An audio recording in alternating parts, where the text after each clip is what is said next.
5, 4, 3.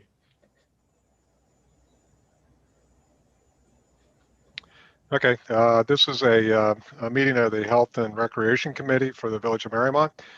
We've got two items on the agenda for today. First one being the minimum age that someone can attend the pool unaccompanied, and the second one being a proposal to determine if we're going to put up a new pool fence around the pool or not.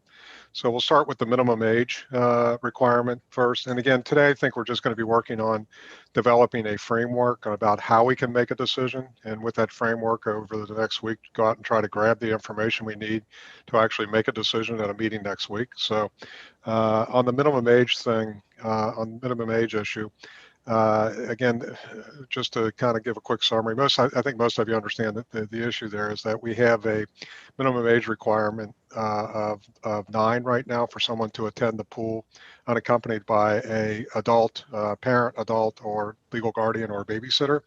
And so there's been some question about whether that's too low or not. And so far, Jordan has done a survey of 5 other pools in the area to kind of figure out what their minimum requirements are.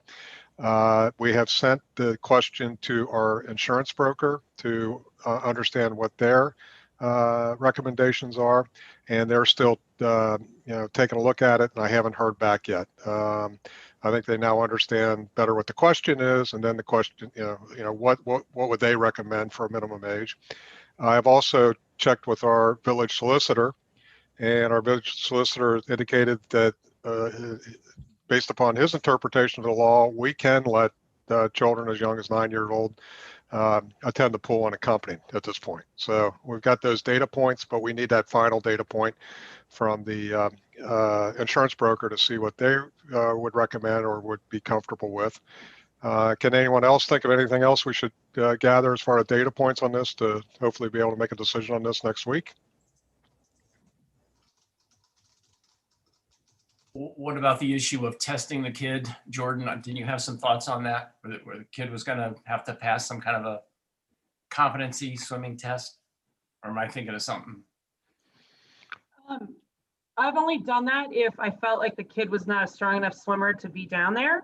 And I just did that on an individual basis, but I'm more than happy to do it with everybody if we want to go forward with that. I'm just throwing the idea out there. I don't know. Sure. Okay. Probably, you probably know the kids that come down there better than any of us, obviously, and you would probably have a good feeling whether a kid's a strong swimmer or a weak swimmer. I guess my thought might be, though, if you got an unfamiliar child, show up one day, what would you do?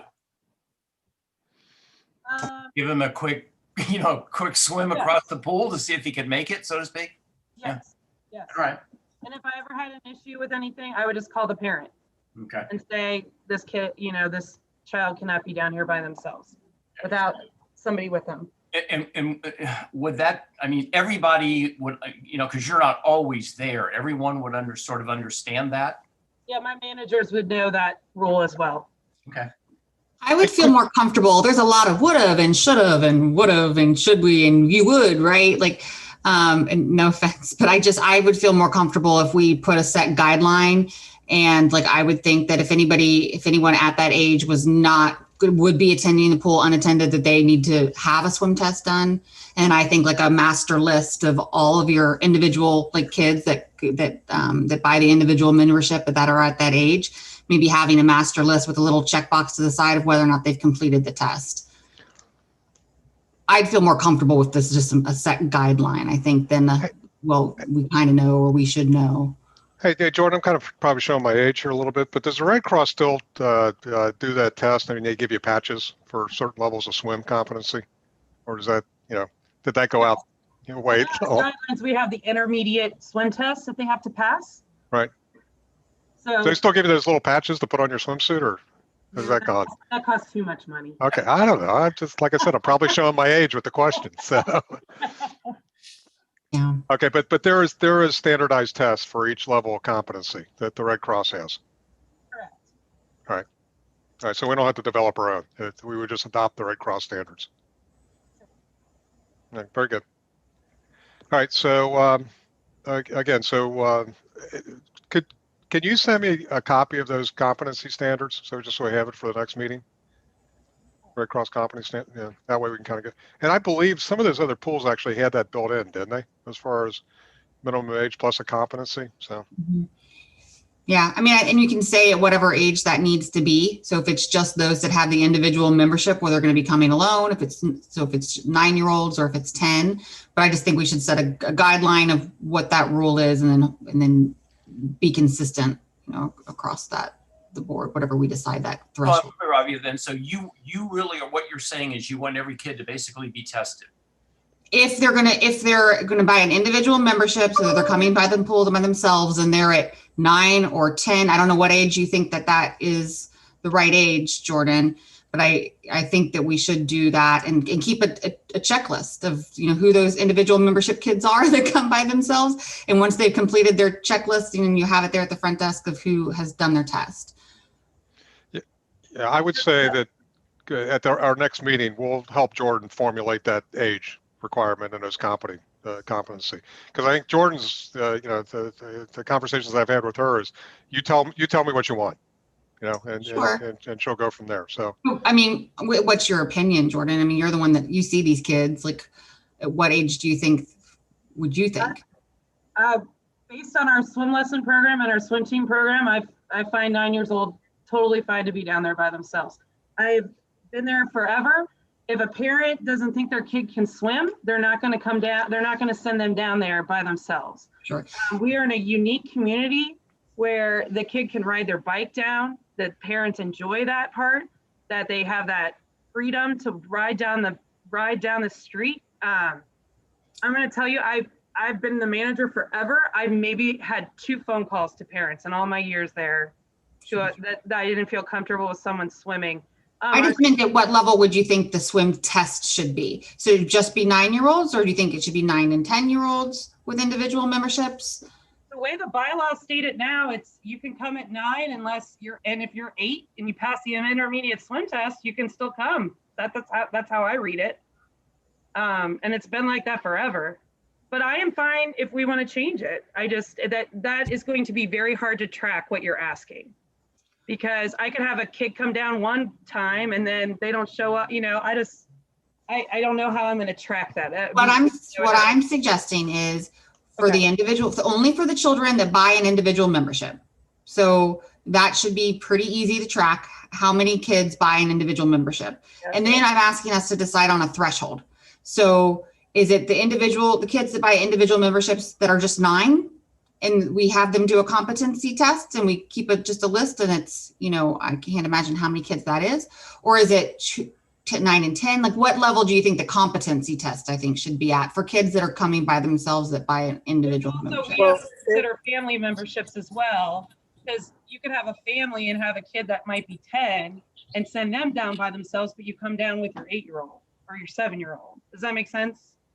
Okay, yeah. We have always had the junior pass before. We just combined the junior pass and the adult pass into one this year with a new thing. So this is nothing new that we haven't done before. It's just titled differently. Does that make sense? Yeah, no, yeah, I understand. I wasn't thinking though of a family membership of someone sending someone down on their own at any age, I guess, honestly. I mean.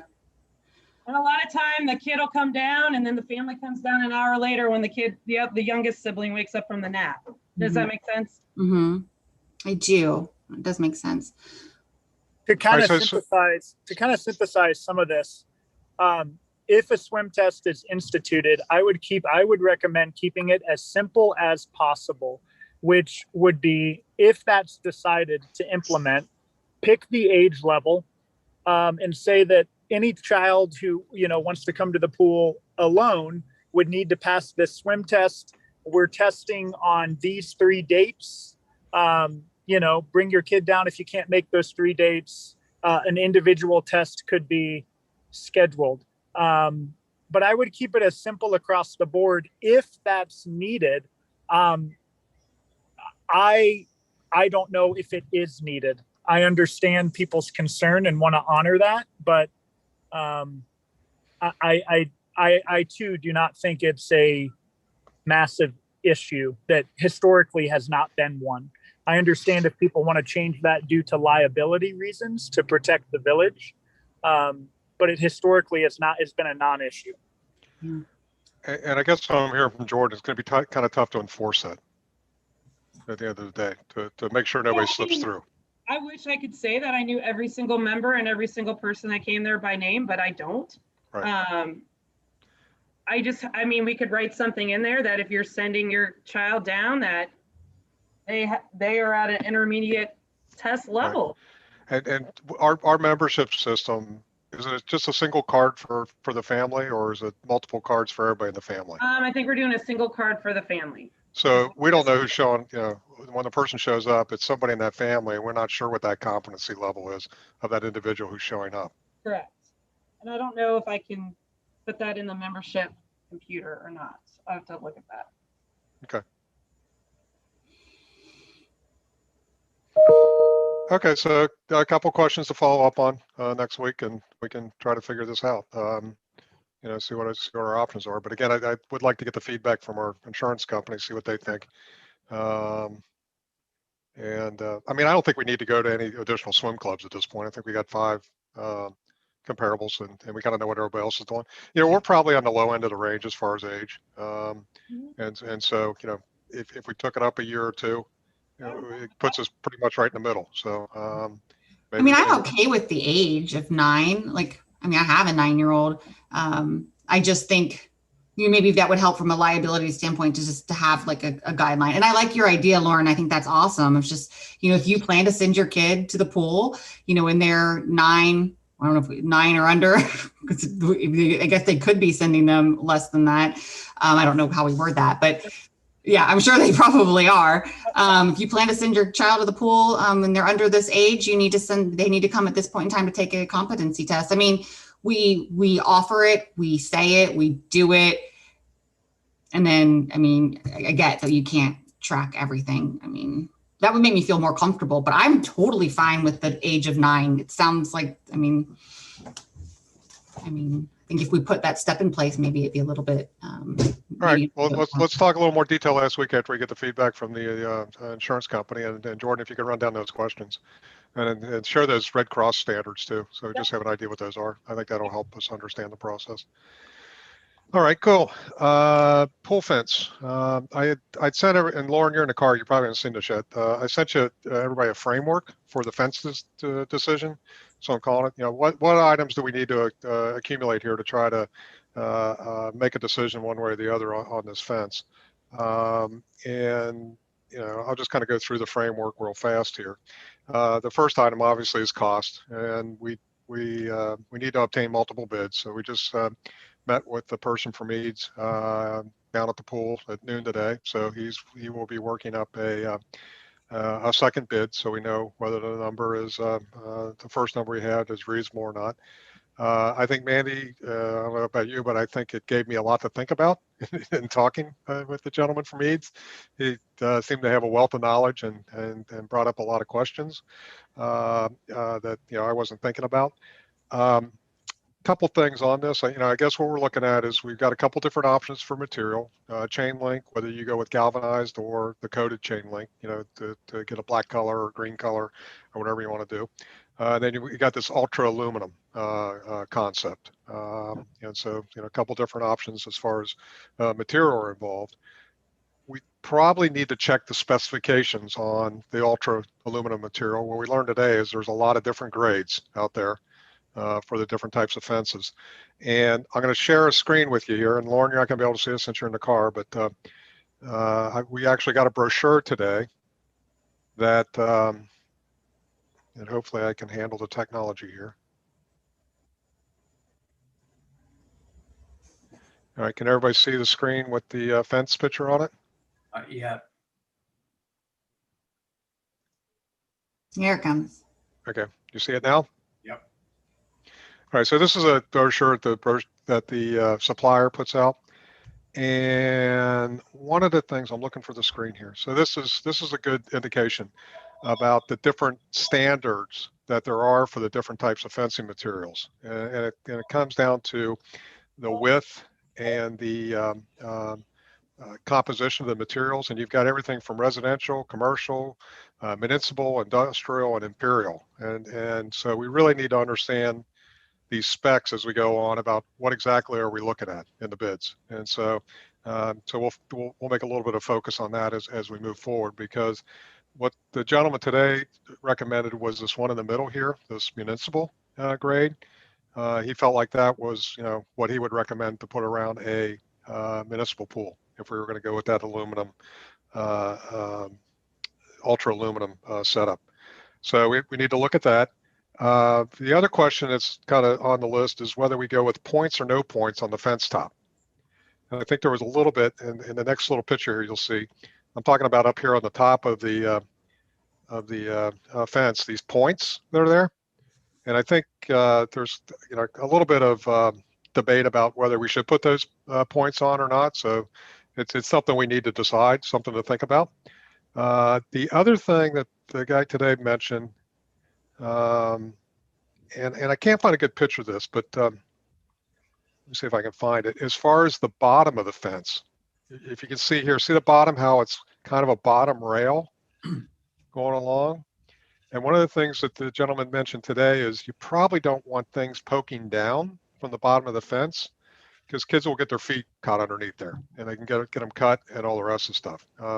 Because it's pretty, those points coming down are kind of a sharp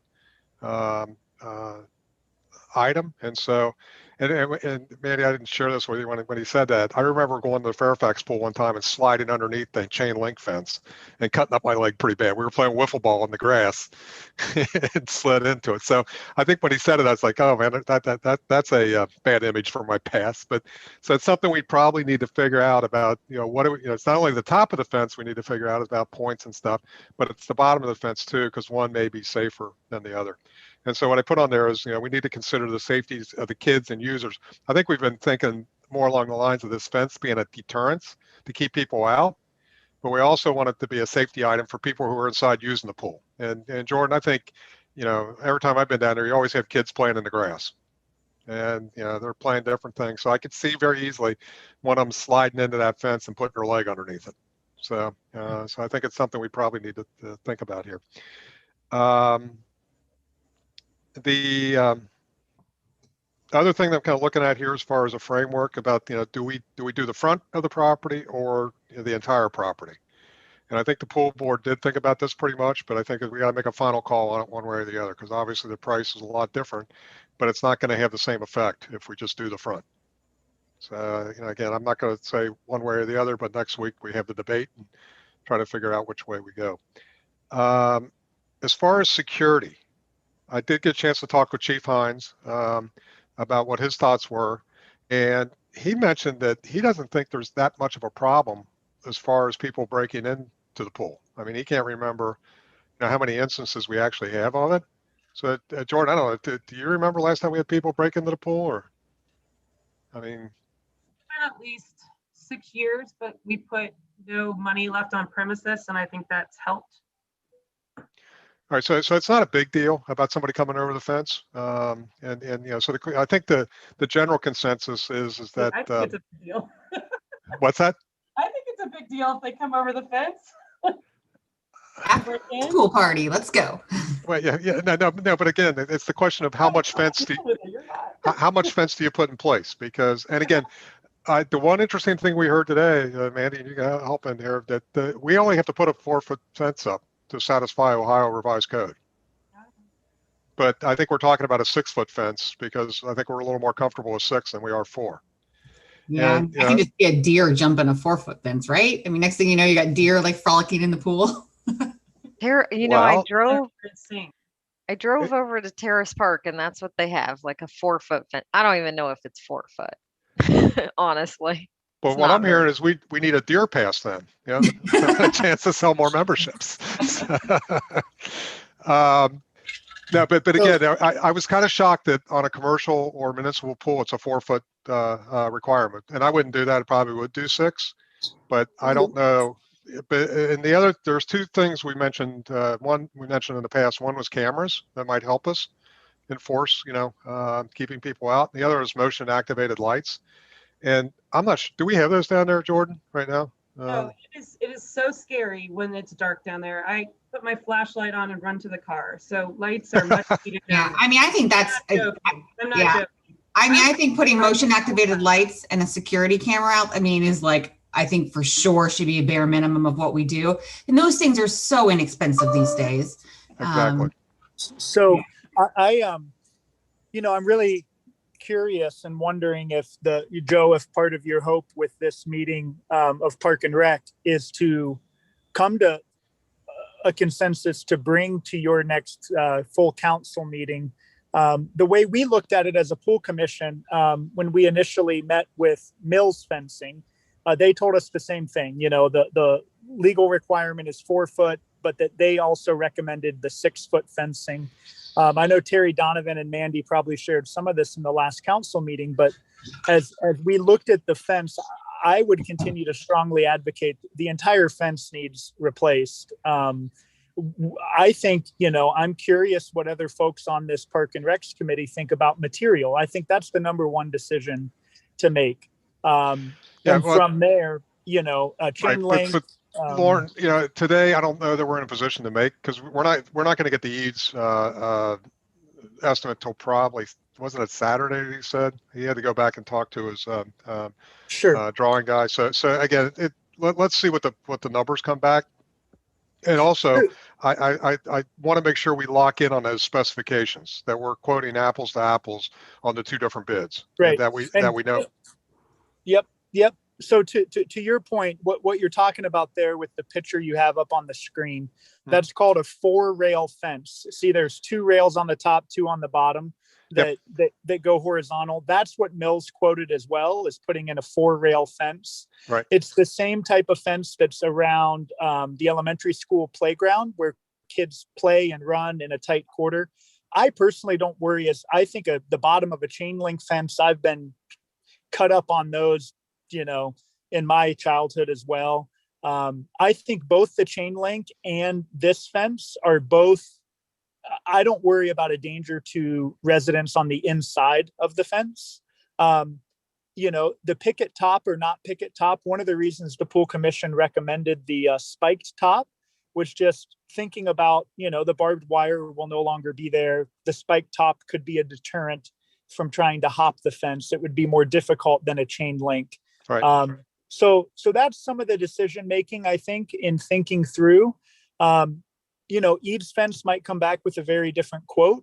I'm excited to see what it is.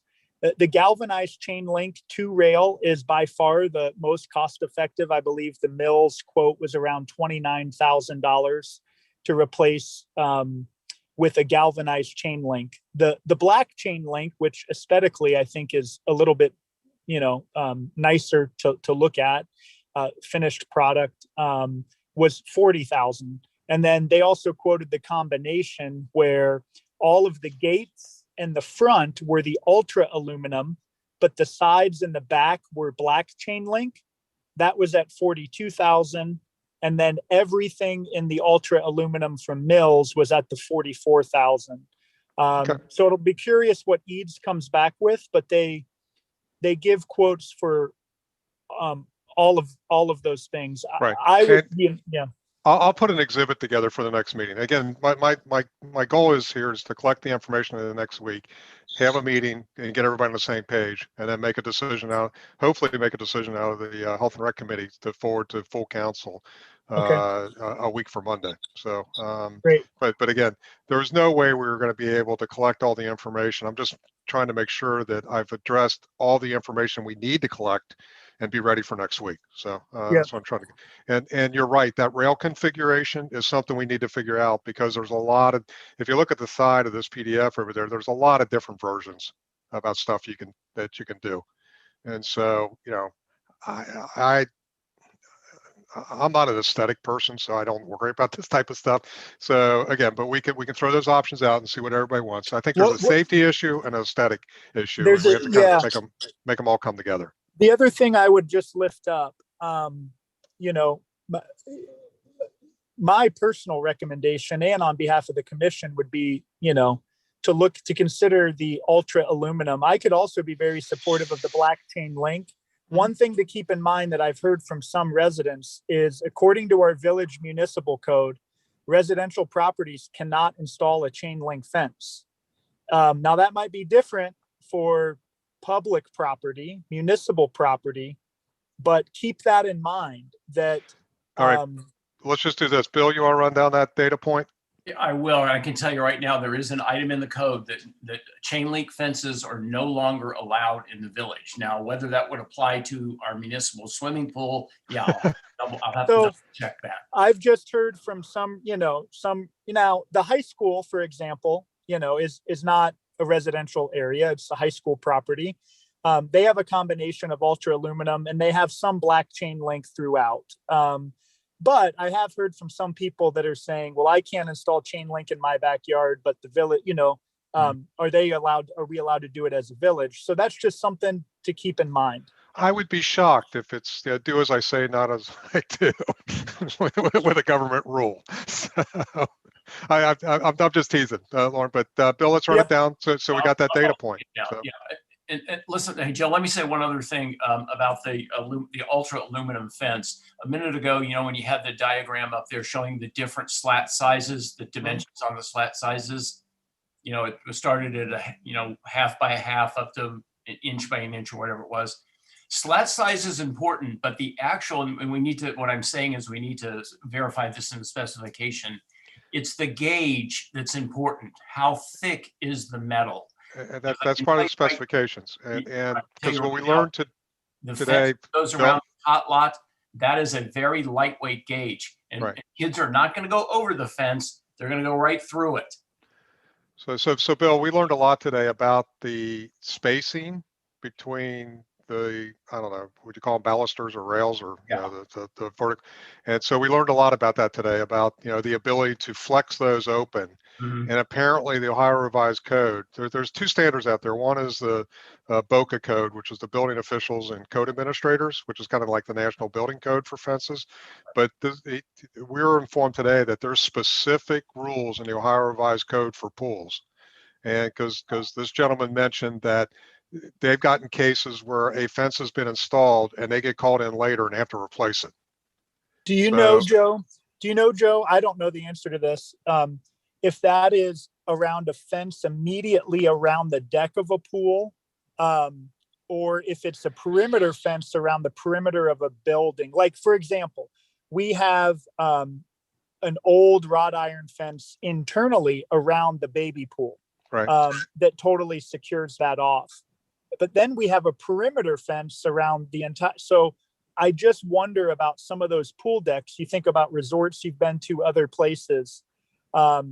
A lot of those fences are to fence in the actual pool, but the resort has a fence around the entire property. And I wonder if it's different regulation. And so I will say this, that right now I've got as a data point to go figure out is, what does the Ohio Revised Code actually say? And I'm not a lawyer, so I'm going to let a lawyer figure it out before we move on. Because I agree. We want to do the right thing, 120%. We want to make the right call and the right thing. It's what's interesting is when we look around at other facilities, other pools, there's every different option installed around there based off when it was installed. It's important to consider, but there's a variety of practice out there right now. But I kind of learned in grade school, I can't point to my fellow student and say, well, they got away with it, why can't I? No, I'm not advocating. I'm not advocating for that. Right. So I got two data points we need to figure out from my item of legal requirements. One is building that BOCA code, really understand what that says. But it sounds like the Ohio Revised Code over rules that BOCA code. So, but again, we can learn a lot by looking at both of them and understand what the rules say. All right, so the other data point is the durability question. Need to gather some data on that, just how long all this stuff will last. Hopefully we can find some information on that. The future maintenance and replacement, including the availability of replacement parts in the future. hopefully we can get some answers on that as we move forward. I think that's a question everybody's talking about. Two things that popped up today when we were kind of walking around. One is we've got a depression in the one end, I guess it would be the west end towards the creek. And do we try to do a little bit of earth movement before we put the fence in, so the fence doesn't have to dip down and come back up again? So bring in some dirt to level it off before we put the fence in. So it probably wouldn't be that expensive, but would probably help with the aesthetics of the fence line. And then on the other side of the fence where the hillside comes into it, the hillside is kind of encroached into the bottom of the fence. So we may have to do a little bit of digging at that side to give a clear path to put the new fence in. And we didn't know whether it could be a bobcat, whether you can just do a manual shovel, but that fence has, or that hill has kind of shifted and covered that hillside. So there's some earth movement that we have to figure out before installation. And then the other question that I had is, we got a fair amount of, I should say, trees we should probably assess on the hillside over the top of the fence. And before it, we put a new fence in, does it make sense to get some of those trees out of there? Because we had one fall this past year. And so maybe something we should take a look at. It doesn't really make a lot of sense to put a whole new fence in and then have a tree go over the top of it in 12 months. I So, hold my breath every time there's a thunderstorm. I'm sorry, what was that, Jordan? I hold my breath every time there's a thunderstorm. Yeah, well, we were down there today and it started, the wind started kicking up a little bit. And we're like, wait a minute, do we want to be here? But it's not, again, I'm trying to make sure we address all the issues before we move forward on this, so we don't sit there and say, why'd you do that? I did ask the question about salvage value today, because obviously if we do a whole new fence, there's a whole lot of metal going somewhere. And what we were told is typically that is included in the quote. The quote is less because they're going to go recognize salvage value somewhere on the backside. So we can keep an eye out for that as we move forward. One additional item that popped up was all the existing lighting and electrical outlets. We've got about 4 lights on top of poles that are part of the fence line now. So the concept is, and we talked to the gentleman today about this, is can you just go ahead and put the new fence around the outside of those poles? Leave those poles specifically there that have the lights and have the electrical outlets and the conduit leading to it. Paint them up a little bit, try to make them look new, and then put the new fence around the outside of it so we don't have to engage an electrician to move forward on that one. So that, I think, is an option at this point and will reduce our overall cost of the project, hopefully. So, well, estimate, is all the gates we have now in the fence included in that, or how many gates will we have? Yeah. The Mills quote. The Mills quote had all of those gates, Okay. and it included, the Mills quote included the internal fence near the snack shack and the chain link part going down to the pump room, filter room. Yeah. So let me ask a question, because we noticed that today. Jordan, why do we need that fence between the pool house and the concession stand that has the gate on it? I mean, is there a real reason for that to be there? I mean, it seems like it's always open. It kept members from going into the snack area. Does that make sense? And that's where we kept the trash cans usually, but we moved those last year. Right. I guess we don't technically need it, but. Okay, and there's another fence behind the concession stand leading to the exterior fence. I mean, because I think don't a lot of people store their chairs and stuff in that area, and so it's just like open most of the time. In the 90s, but not now. Right. Yeah, no, it's like no, it stores chairs down there anymore. Okay. And then the other thing is there's like a storage unit that's behind the concession stand. Those used to hold our old trash cans, so that can be taken down. It is totally rotted out. Like, okay. Get it out of there. So here's the question we thought. Okay, if you wanted to have a little bit more cement area around the outside of the concession stand, yep. Could we do that? And then we don't have to replace those fences. Yeah, fine. Something to think about. Okay. I just didn't know, how do people enter for swim meets? By the lap pool. Okay, so not that fence. I Not lock that gate. everything up except for, and I open that gate by the lap hole. Okay. That's the only entrance you can get in. And we did question, there's a lot of gates.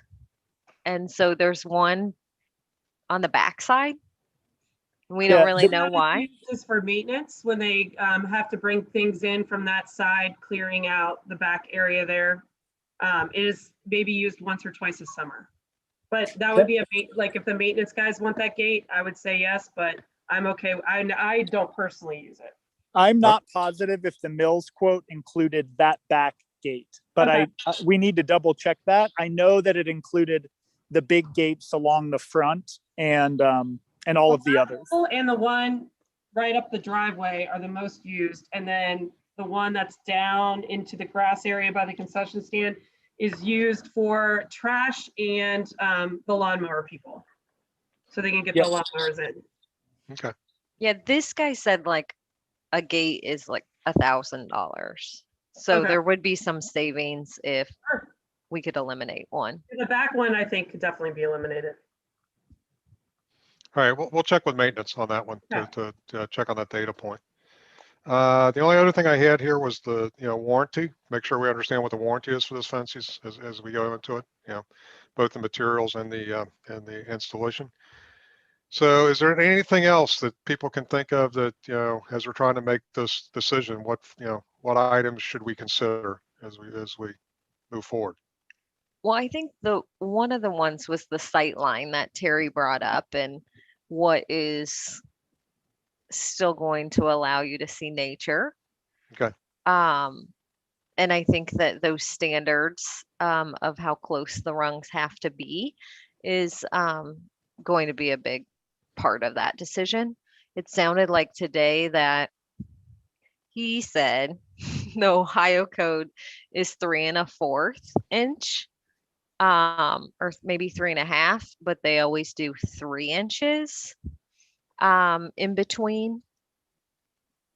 So I think that if people need a visual, it would probably be showing how close those rungs are going to be. Right. Well, let's get that Ohio Revised Code so we know what we're dealing with. I mean, obviously that's the minimum standards we have to comply with. And then kind of go from there. I mean, if we decide we want to go with less space between them at that point, I can't imagine why we would, but let's see what that Ohio Revised Code provides as far as guidance. And then does someone have to call the state of Ohio to get it looked at and make Yeah, sure? we have a solicitor, but he's in Phoenix right now, so hopefully I can get a hold of him. So He'll be back tomorrow. yeah, tomorrow night. But He's a little bit of a vacation. yeah, I'm not feeling sorry for somebody who's in Phoenix. But yeah, that can be checked, and we've Well, like after it's installed, I'm sorry. after it's installed, it sounded like the EADS guy was like, yeah, they come out and look at it and make sure it's to specification. Right. Whoa, wait, whoa. It better be to specifications before it's installed. That could be one hell of a mistake.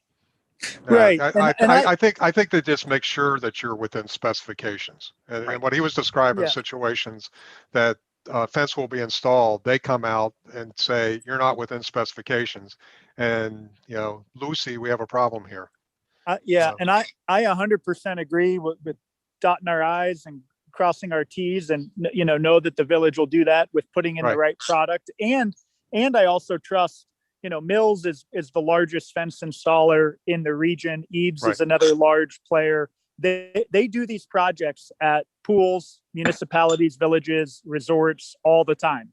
And, and I think we also, we need to do our homework, but also know that we're working with professionals and not just a, local fence installer. Yeah, we've got two very reputable firms here we're dealing with. So let's just make sure. But again, part of this is, as we say go, that we're completely sure what we're dealing with. So. Would it be possible, once we sort of decide what we're doing, that the guy could bring us out a section as a sample, that we could hold it up, take a look at it, visually get an idea of just what it is going to look at? Well, I think, Bill, that might not be a bad idea, but again, if you go to the high school, it might be off.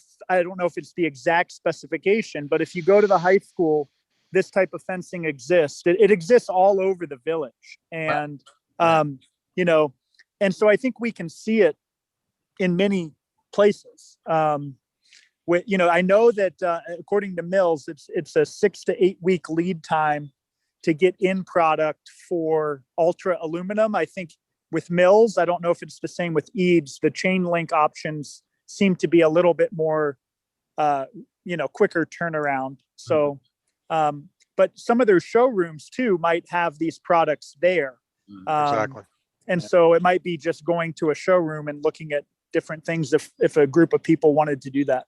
Yeah, I think once we lock down the specifications, I'm sure we can probably find an installation of that spec somewhere in the area that you can go look at it.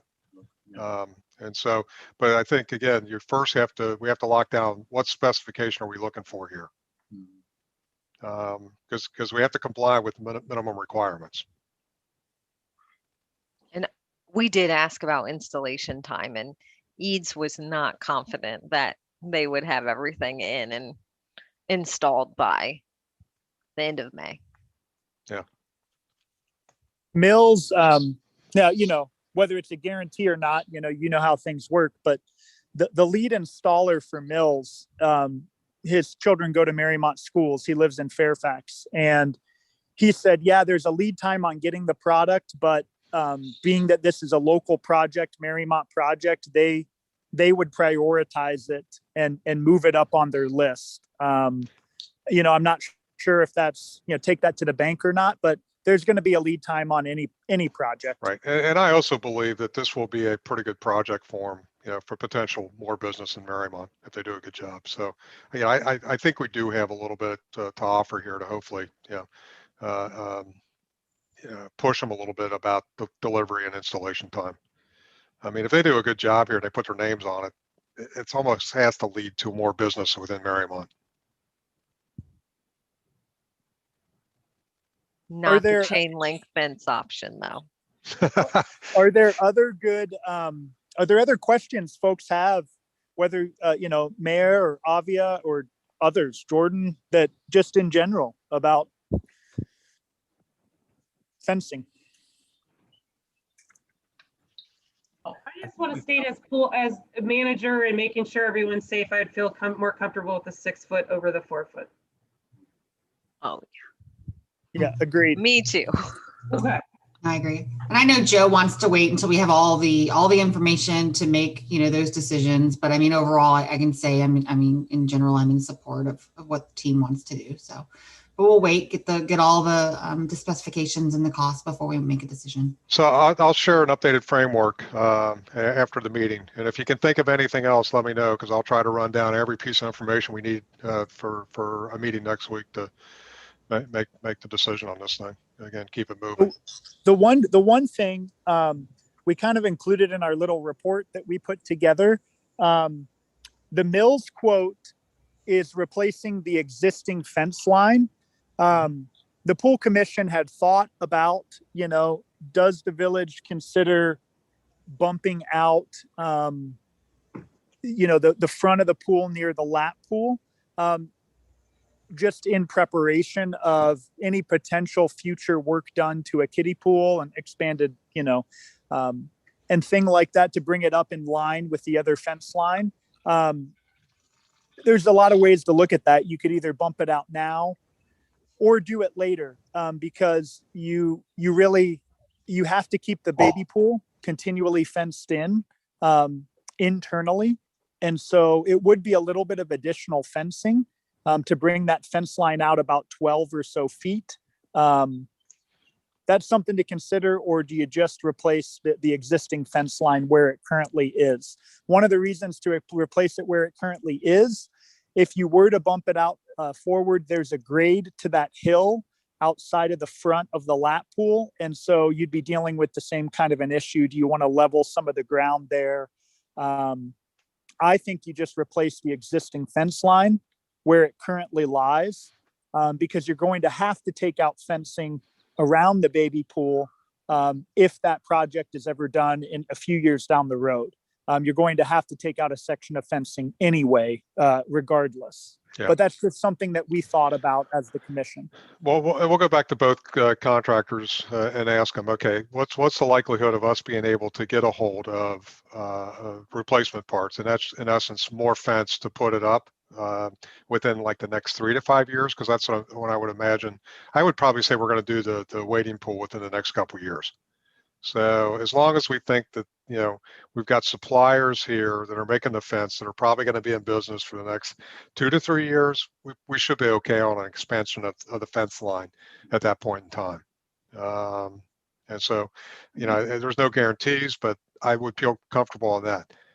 If I said 15 years, that's a whole different question about who's still in business to that point, and can they still, you know, produce the same style fences at that point.